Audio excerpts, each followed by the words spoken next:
سیدنا ابو ہریرہ رضی اللہ تعالی عنہ بیان فرماتے ہیں کہ نبی مکرم صلی اللہ علیہ وآلہ وسلم نے ارشاد فرمایا کہ بنی اسرائیل کے دور کی ایک گنہگار اور فاحشہ عورت کو اللہ رب العزت نے معاف فرما کر جنت کا مالک بنا دیا۔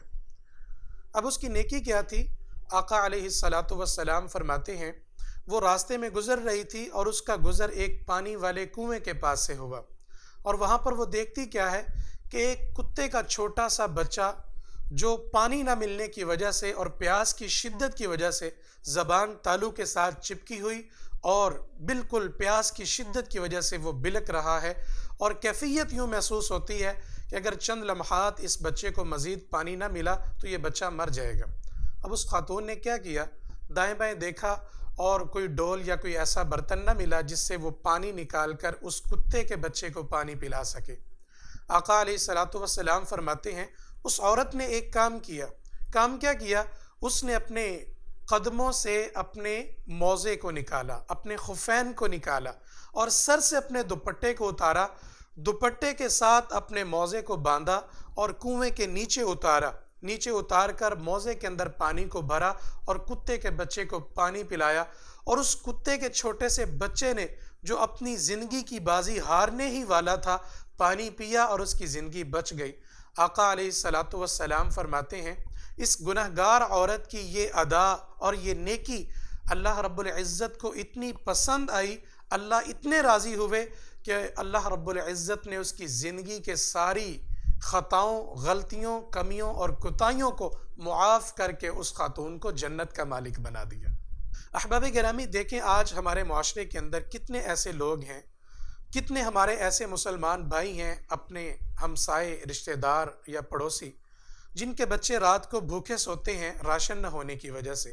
تو میں بتانا یہ چاہتا ہوں کہ ایک خاتون ایک کتے کے بچے کی پیاس کو بجھا کر رب رحمان کی رضا کو حاصل کر سکتی ہے، تو موجودہ صورتحال میں ہمیں چاہیے کہ ہم اللہ کے بندوں کی خدمت کریں۔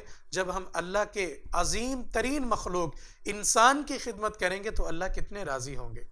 دیکھیں نا، سنن ابی داؤد کے اندر امام ابو داؤد سلیمان بن اشعث السجستانی رحمہ اللہ سبحانہ وتعالی حدیث مبارکہ کو نقل فرماتے ہیں کہ آقا علیہ الصلاۃ والسلام نے فرمایا الراحمون یرحمہم الرحمن، جو زمین پر رحم کرتے ہیں نا، کائنات کا رب ان کے اوپر رحم فرماتے ہیں۔ اور آگے آقا علیہ السلام کیا فرماتے ہیں؟ ارحموا اہل الارض، تم زمین والوں پر رحم کیا کرو، یرحمکم من فی السماء، جو آسمان پر ہے تمہارا خالق و مالک، تمہارا رازق، وہ تم پہ رحم کرے گا۔ اور آگے میرے آقا علیہ الصلاۃ والسلام کیا فرماتے ہیں؟ ارحموا ترحموا، تم زمین والوں پر رحم کرو گے تو عرش بری والا تم پہ رحم کرے گا، اور تم صرف رحم کرو گے یغفر اللہ لکم، کائنات کا رب تم پہ رحم بھی کرے گا اور تمہاری زندگی کے پچھلے سارے گناہوں کو بھی معاف فرما دے گا۔ وہ کسی اہل نظر نے کیا ہی خوب کہا تھا نا کہ کرو مہربانیاں تم اہل زمیں پر، خدا مہرباں ہوگا عرش بری پر۔